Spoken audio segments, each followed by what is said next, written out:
Good morning everyone. चलिए हम लोग शुरू करते हैं 10th क्लास के जीव विज्ञान का फर्स्ट चैप्टर लाइफ प्रोसेस से एक important topic, and that important topic is photosynthesis और प्रकाश संश्लेषण। न्यूट्रिशन के क्लास में हम लोग देख चुके हैं कि nutrition is of two types. First is the autotrophic nutrition and second is the heterotrophic nutrition, स्वपोषण और विषम पोषण। Again autotrophic nutrition is of two types. First is the chemosynthesis and second is the photosynthesis.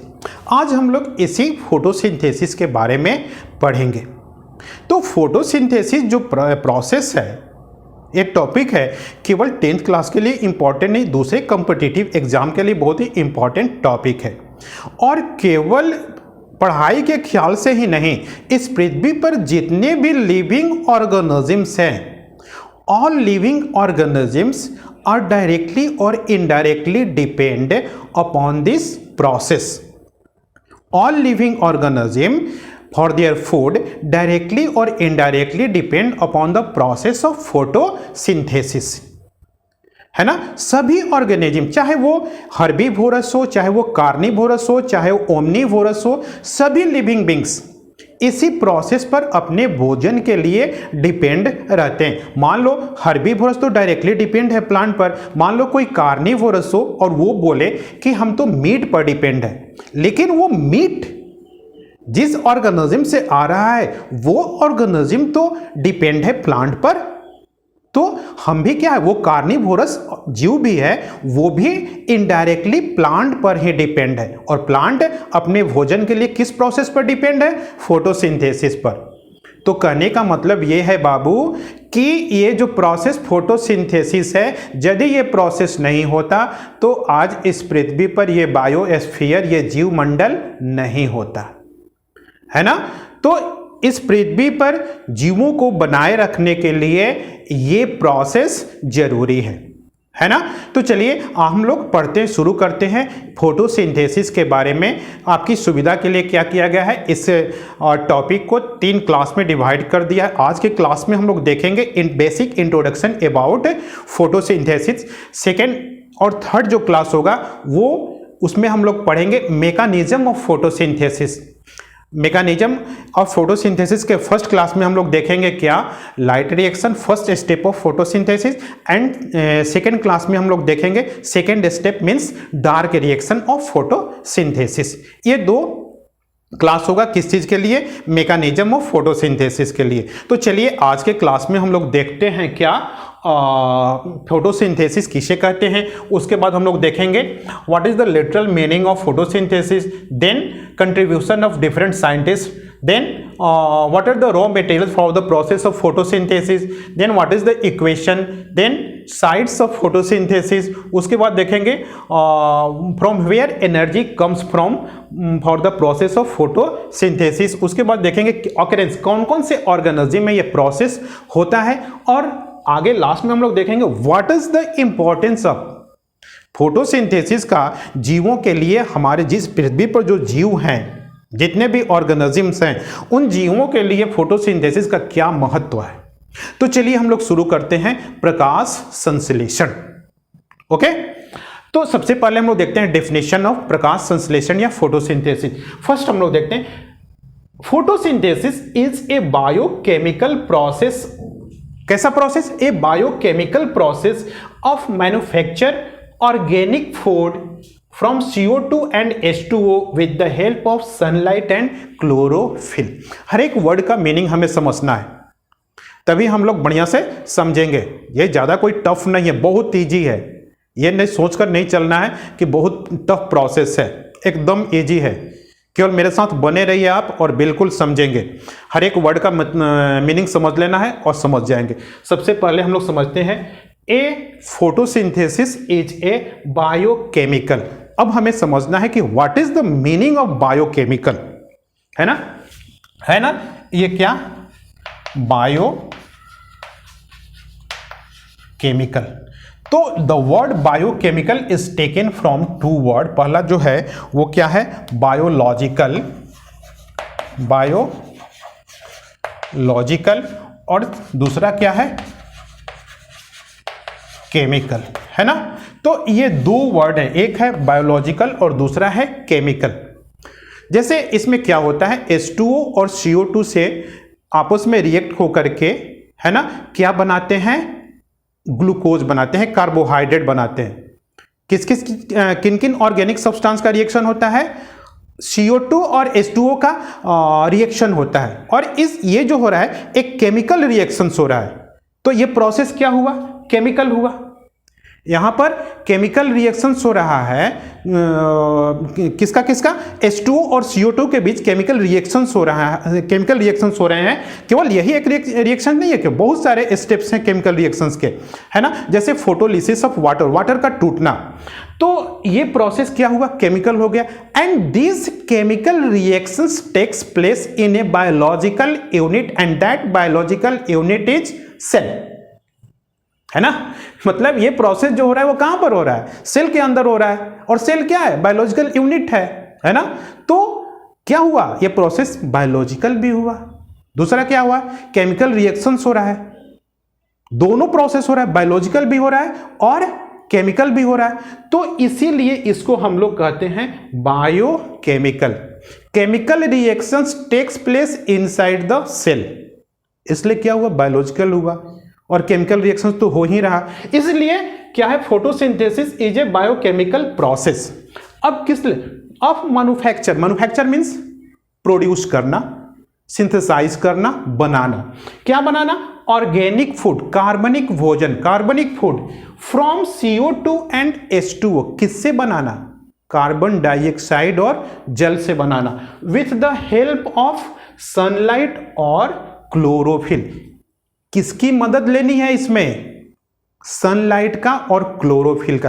कैसे लेना है हम लोग आगे देखेंगे। अभी पहले हम लोग समझ ले डेफिनेशन। मींस एक बायोकेमिकल प्रोसेस है ना, बायोकेमिकल प्रोसेस है जिसके द्वारा क्या होता है, CO2 और H2O को कन्वर्ट किया जाता है कार्बोहाइड्रेट में। और इसमें मदद किसकी ली जाती है, सनलाइट और क्लोरोफिल की। मींस क्लोरोफिल और सनलाइट की उपस्थिति में CO2 और H2O से ग्लूकोज का फॉर्मेशन ही कहलाता है क्या, फोटोसिंथेसिस। और photosynthesis is a biochemical process, है ना। बायो या फिजिको केमिकल प्रोसेस भी है ना। कैसे है देखो, फिजिको केमिकल प्रोसेस, दो वर्ड है, फिजिक्स और केमिस्ट्री, है ना। केमिकल तो यहां पर हम लोग देख लिए हैं, है ना, कि केमिकल रिएक्शंस किसके किसके बीच, CO2 और H2O के बीच केमिकल रिएक्शंस हो रहा है ना, in the presence of sunlight. तो ये केमिकल रिएक्शंस हो रहा है। तो फिजिकल क्या है, फिजिकल मींस इसमें फिजिकल प्रोसेस क्या है, फिजिकल वर्क क्या हो रहा है, फिजिकल वर्क हो रहा है absorption of light, absorption of light by the chlorophyll या trapping of light by the chlorophyll is a physical process, है ना। Chlorophyll of light is a physical process and conversion of solar energy in the form of chemical energy is a chemical process. Solar energy को या radiant energy को chemical energy में convert किया जा रहा है ना, तो यह क्या है, यह केमिकल प्रोसेस। और सोलर लाइट को क्लोरोफिल के द्वारा एब्जॉर्ब किया जा रहा है ना, तो यह क्या हुआ, एक फिजिकल प्रोसेस हुआ। इसलिए दोनों का कॉम्बिनेशन क्या हुआ, फिजिको केमिकल। तो photosynthesis is also a physico chemical process, है ना, जिसमें क्या होता है, to of manufacturing organic food, of manufacturing carbohydrate from CO2 and H2O with the help of sunlight and chlorophyll. Okay, हम लोग देख लिए कि फोटोसिंथेसिस का क्या होता है। अब आगे हम लोग देखते हैं what is the literal meaning of photosynthesis. Photosynthesis जो है उसका क्या मतलब होता है। द वर्ड फोटोसिंथेसिस, इसका मतलब क्या होता है ना, कौन सा वर्ड है, फोटोसिंथेसिस। दो वर्ड से बना है, पहला है क्या, फोटोस, और दूसरा है क्या, सिंथेसिस। मीन्स फोटोस का मीन्स होता है क्या, लाइट। याद रखिएगा, फोटोस मीन्स क्या होता है, लाइट, और सिंथेसिस मीन्स टू मेक या टू मैन्युफैक्चर या to put together, to put together. तो फोटोसिंथेसिस का मतलब क्या हुआ? फोटोसिंथेसिस का मतलब हुआ है in the presence of light synthesis of food, है ना। Photos means light, synthesis means to make, है ना। In the presence of light to make, to manufacture, क्या मैन्युफैक्चर? फूड मैन्युफैक्चर, फूड बनाना, कार्बोहाइड्रेट बनाना। दूसरा क्या देखेंगे? In the presence of light to put together, to put together, एक साथ रखना। किसको किसको एक साथ रखना? एक साथ करना। CO2 और H2O को एक साथ करके क्या बनाना? ग्लूकोज बनाना या कार्बोहाइड्रेट बनाना, है ना। तो फोटोसिंथेसिस का लिटरल मीनिंग क्या हुआ? In the presence of light to put together CO2 and H2O and produce carbohydrate, या in the presence of light to manufacture food, meaning of photosynthesis. अब हम लोग देखेंगे कंट्रीब्यूशन ऑफ डिफरेंट साइंटिस्ट, है ना। Contribution of different scientist photosynthesis के process की खोज में कौन सा मेन, किन किन साइंटिस्ट का मेन कंट्रीब्यूशन रहा? तो सबसे पहले हम लोग देखते हैं जोसेफ प्रिस्टले।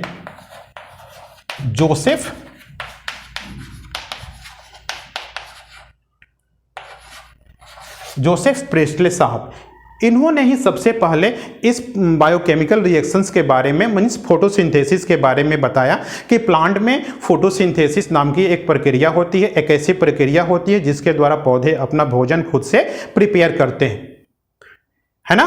नेक्स्ट वैज्ञानिक साहब आए जैन इंजनहाउस। जैन इंजन हाउस, इन्होंने क्या बताया? इन्होंने बताया कि light is essential for the photosynthesis. Light is essential, light is essential for the process of photosynthesis. Photosynthesis के प्रोसेस के लिए लाइट क्या है? जरूरी है। किसने कहा था? जॉन इंजनहाउस ने बताया। उसके बाद आते हैं जीन सेनेवियर।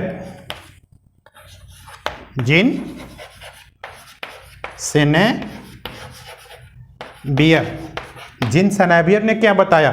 उन्होंने ढूंढा कि इस प्रोसेस के दौरान CO2 जो होता है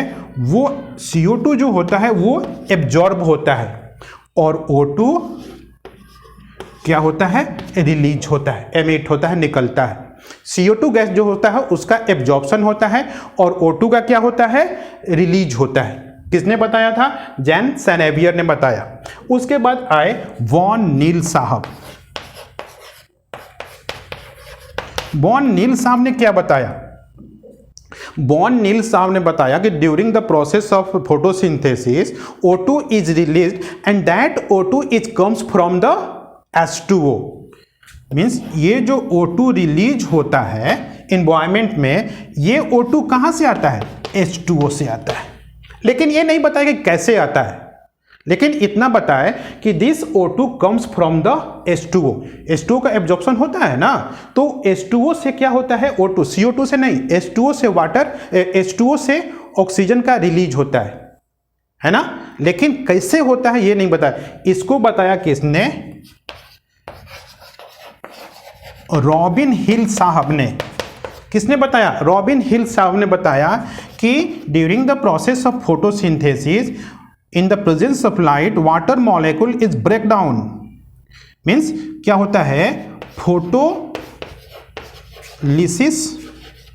ऑफ वाटर, और फोटोलिसिस ऑफ वाटर से H2O का ब्रेकडाउन होता है और हाइड्रोजन अलग होता है और ऑक्सीजन अलग होता है, और वही ऑक्सीजन जो होता है कहाँ? वही ऑक्सीजन होता है एनवायरनमेंट में रिलीज होता है bye the process of photolysis of water के द्वारा।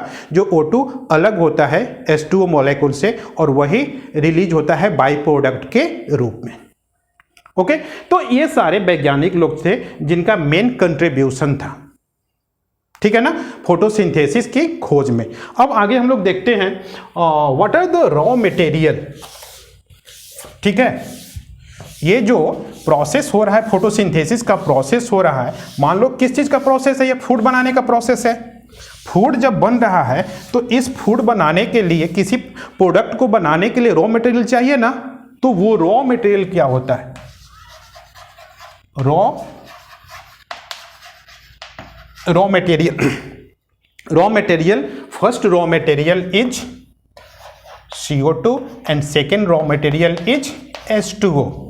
किसी भी प्रोडक्ट को प्रिपेयर करने के लिए, प्रोड्यूस करने के लिए रॉ मटेरियल, कच्चे पदार्थ की जरूरत होती है, एंड दैट कच्चा पदार्थ are those raw materials are from which carbohydrate is prepared, produced is are CO2 and H2O, carbon dioxide और जल, वाटर। ठीक है, अब देखो ये CO2 जो होता है, जो टेरेस्ट्रियल प्लांट होता है वो इन्वायरमेंट से एब्जॉर्ब कर लेते हैं, जो एक्वेटिक प्लांट होता है वाटर में घुले हुए कार्बन डाइऑक्साइड को एब्जॉर्ब कर लेते हैं। H2O कहाँ से होता है? प्रत्येक प्लांट जो होता है, चाहे एक्वेटिक हो या फिर टेरेस्ट्रियल हो, वो क्या करते हैं? रूट के द्वारा वाटर को एब्जॉर्ब कर लेते हैं। ठीक है, तो ये दोनों सप्लाई हो जाता है किसको? पौधों को। अब देखो, मान लो कि वाटर सप्लाई होता है तो वो केवल वाटर ही एब्जॉर्ब नहीं करते हैं, वाटर के साथ साथ दूसरे मिनरल भी एब्जॉर्ब होते हैं। तो इस वाटर का यूज हो जाता है, ये वाटर कहां जाता है? फोटोसिंथेसिस में, है ना? फोटोसिंथेसिस में कहां जाता है? फोटोसिंथेसिस। जो एब्जॉर्ब करते हैं प्लांट वाटर, वो जाता है फोटोसिंथेसिस में, और केवल 1% water is use in the process of photosynthesis. 99% water is evaporate. मान लो कोई प्लांट 100 लीटर वाटर लेता है तो वो 99 लीटर क्या हो जाएगा? इवापोरेट हो जाएगा, है ना? केवल 1 लीटर ही वाटर का यूज होता है in the process of photosynthesis, और उस वाटर के साथ केवल वाटर ही एब्जॉर्ब नहीं होता है, दूसरे मिनरल्स भी एब्जॉर्ब होते हैं। मान लो कि दूसरे मिनरल्स जैसे सल्फर हो गया, फिर फास्फोरस हो गया, फिर मैग्नीशियम हो गया।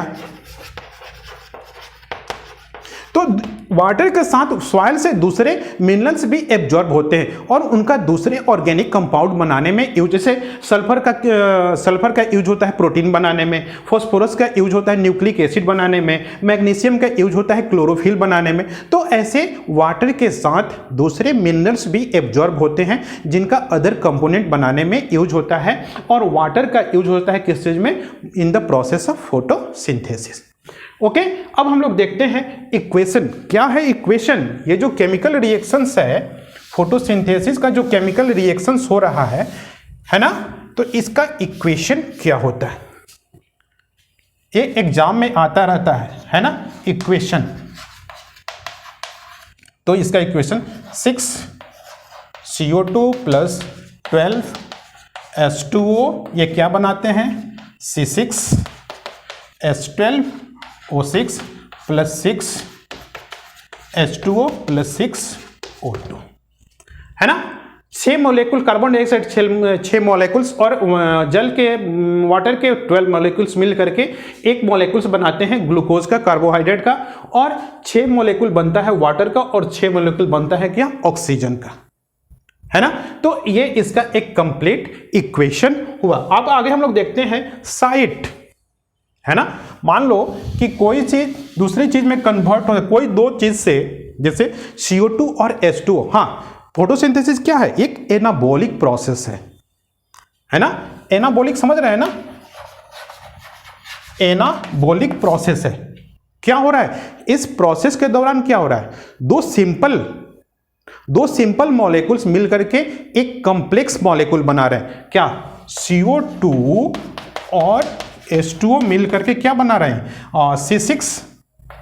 C6H12 और O6, है ना? तो यहां से क्या? सिंपल मॉलिक्यूल किस चीज में बन रहे हैं? कॉम्प्लेक्स में बन रहे हैं, है ना? तो इसलिए क्या है? यह एक एनाबॉलिक रिएक्शन है।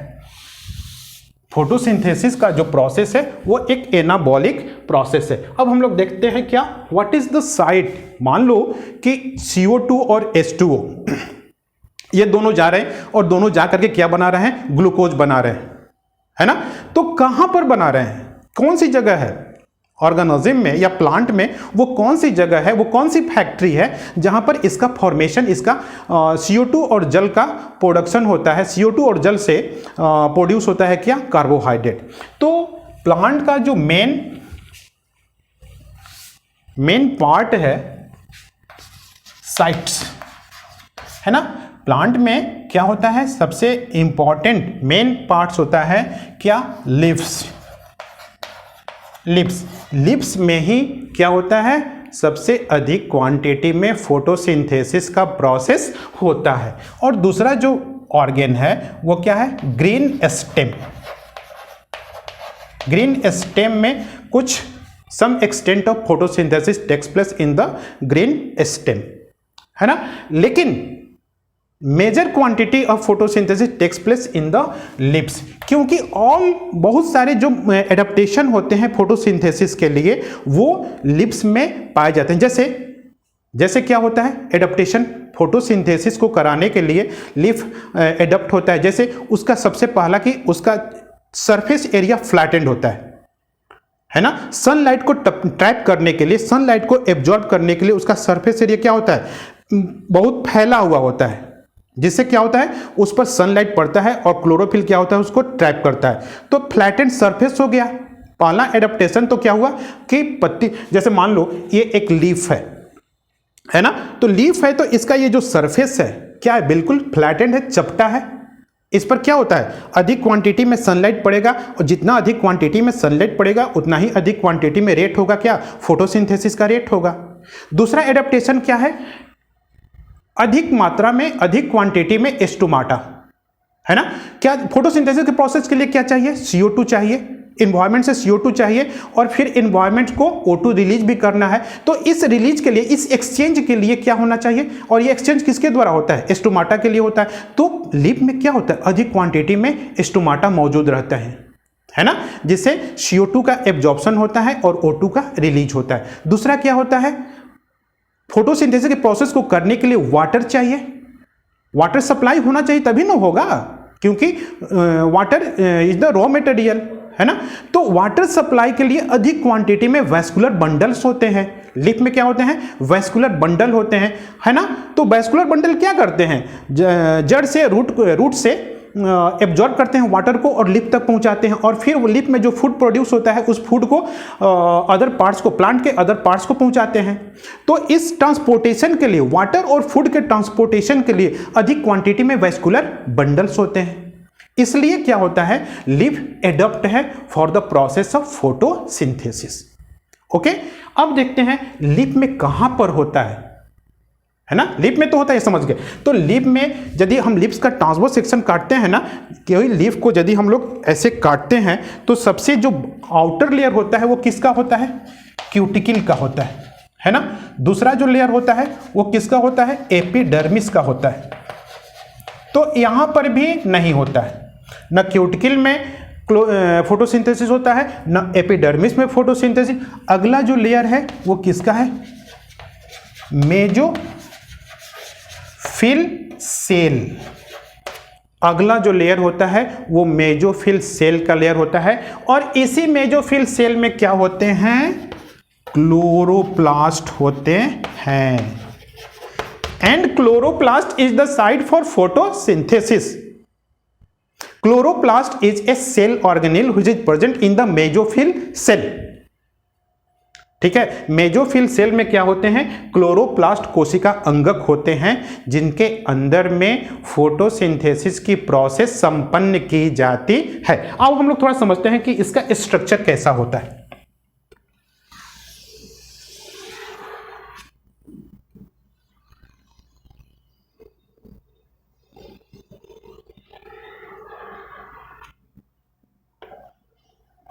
क्लोरोप्लास्ट क्या होता है, चारों ओर से एक डबल लेयर मेम्ब्रेन के द्वारा घिरा हुआ होता है, ठीक है ना। उसके बीच में जेली लाइक सब्सटेंस होता है। ये हम लोग एक रफ डायग्राम बना रहे हैं समझने के लिए। अगले दूसरे क्लास में हम लोग इसके बारे में डिटेल स्ट्रक्चर पढ़ेंगे,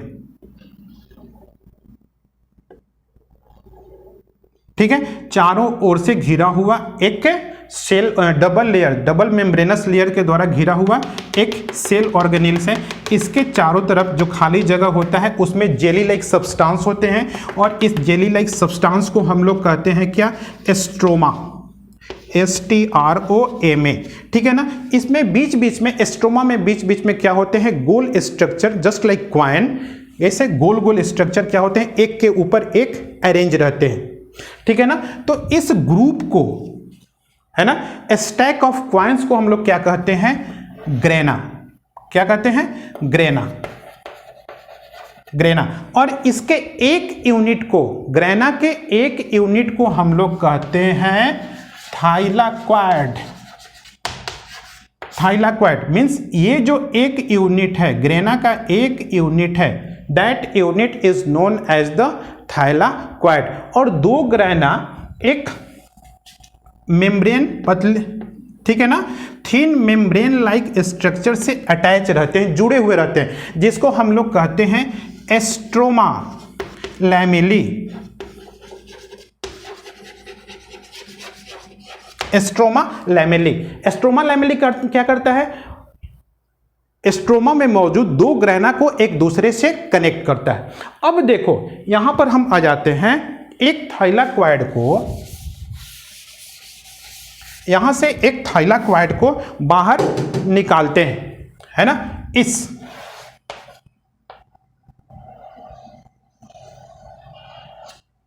क्या है, one unit of grana is known as the thylakoid. अब ये जो थाइलाक्वाड है इसको हम लोग इस तरह से बनाते हैं, थोड़ा इनलार्ज करके, है ना। इस थाइलाक्वाड के मेम्ब्रेनस वॉल में क्या होता है, फोटोसिंथेटिक पिगमेंट मौजूद रहते हैं। ये जो मेम्ब्रेनस वॉल है थाइलाक्वाड का, इसी थाइलाक्वाड में, है ना, क्या होते हैं, photosynthetic pigment. Photosynthetic pigment means, photosynthetic pigment means chlorophyll, ठीक है। तो क्लोरोफिल कहां मौजूद रहता है, कहां प्रेजेंट रहता है, इन द वॉल ऑफ थाइलाक्वाड। ये जो वॉल है ना थाइलाक्वाड का, इसी थाइलाक्वाड वॉल में क्या होता है, फोटोसिंथेटिक पिगमेंट क्लोरोफिल मौजूद रहता है। और यहीं पर first step of photosynthesis means light reaction takes place in the wall of thylakoid, ठीक है। इस वॉल में ही ये फोटोसिंथेटिक पिगमेंट, जैसे कौन कौन से, chlorophyll A, chlorophyll B, carotene, ठीक है, xanthophyll,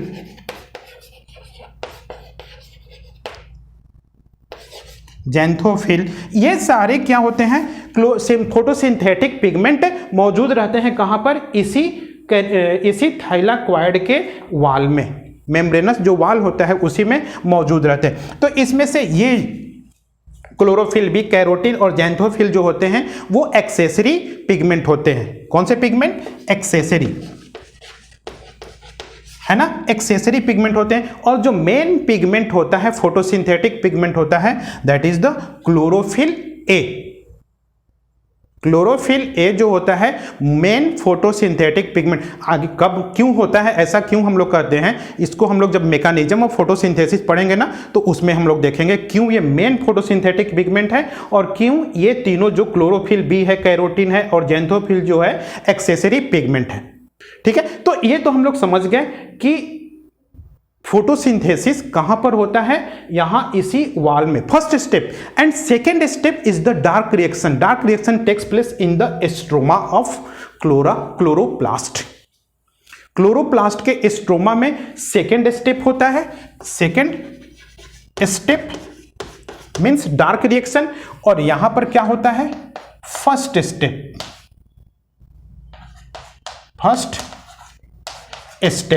First step means light reaction takes place in the wall of thylakoid, and second step means dark reaction takes place in the stroma of chloroplast.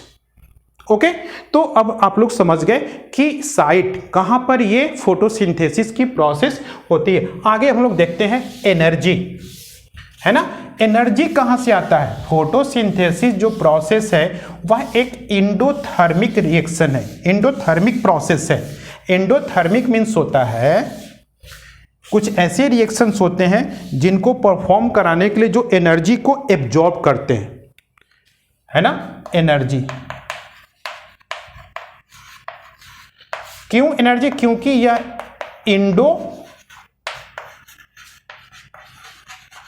Thermic reaction है। किस type का? Endothermic. Means जब CO2 और H2O एक दूसरे से reaction करते हैं तो क्या बनाते हैं? कार्बोहाइड्रेट बनाते हैं, है ना,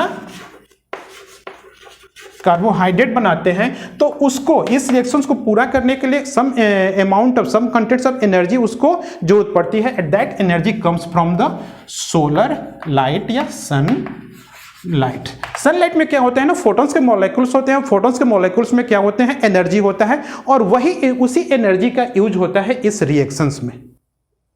यहां पर जो एक केमिकल रिएक्शंस होता है, this reactions absorb energy and that energy comes from the sunlight, है ना। एनर्जी, सनलाइट इसलिए जरूरी है एनर्जी के लिए, और क्लोरोफिल क्यों जरूरी है? साइट के लिए, है ना। यहां देखें ना हम, इन the presence of sunlight and chlorophyll. तो सनलाइट क्या देता है? एनर्जी देता है, और क्लोरोफिल क्या देता है? वो साइट। क्योंकि chlorophyll having the ability to absorb sunlight, है ना। क्लोरोफिल में वो सनलाइट एब्जॉर्ब करने की क्षमता होती है। ओके, तो हम लोग समझ गए क्या एनर्जी कहां से आता है। अब हम लोग आगे देखते हैं अकरेंस, किन किन ऑर्गेनिजम्स में ये होता है ना। फोटोसिंथेसिस का प्रोसेस, तो जितने भी ऑटोट्रॉप्स हैं, है ना, जितने भी ऐसे ऑर्गेनिजम्स हैं जिनमें फोटोसिंथेटिक पिगमेंट होता है, वहां पर ये होगा। तो सबसे पहला है क्या? Green plants. सेकंड क्या है? एल्गी, शैवाल, और सम बैक्टीरिया, जैसे साइनोबैक्टीरिया।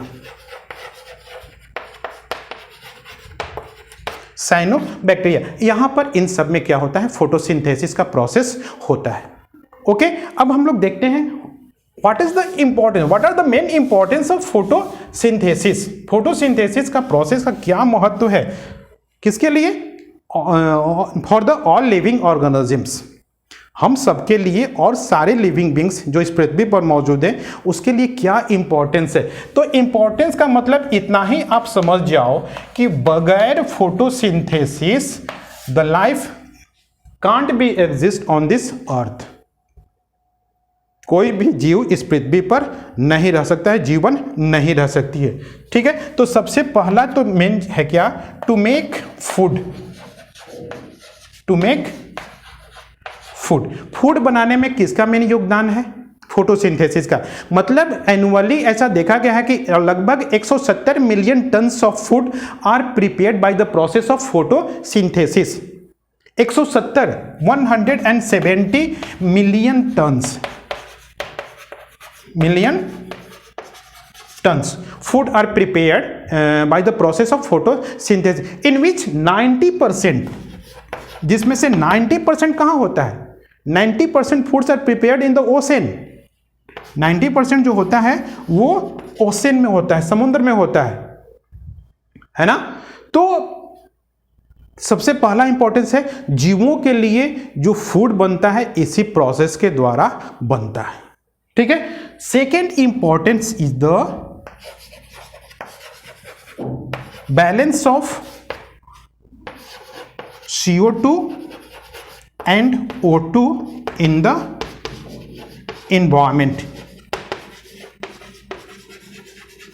बैलेंस ऑफ CO2 कौन? हम लोग क्या करते हैं? During the process of aerobic respiration we take oxygen inside the body और रिलीज CO2। तो इसी तरह से हम लोग O2 लेते रहें और CO2 रिलीज करते रहें तो क्या होगा? एक दिन क्या होगा? एनवायरमेंट पे CO2 ही रहेगा, O2 नहीं रहेगा, है ना।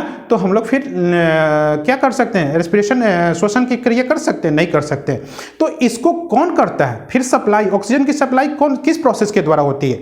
Bye the process of photosynthesis. वो क्या करता है? एनवायरमेंट से CO2 लेता है ना, और उस CO2 और जल से क्या बनाता है? फूड बनाता है, और बाई प्रोडक्ट के रूप में क्या होता है? O2 रिलीज होता है।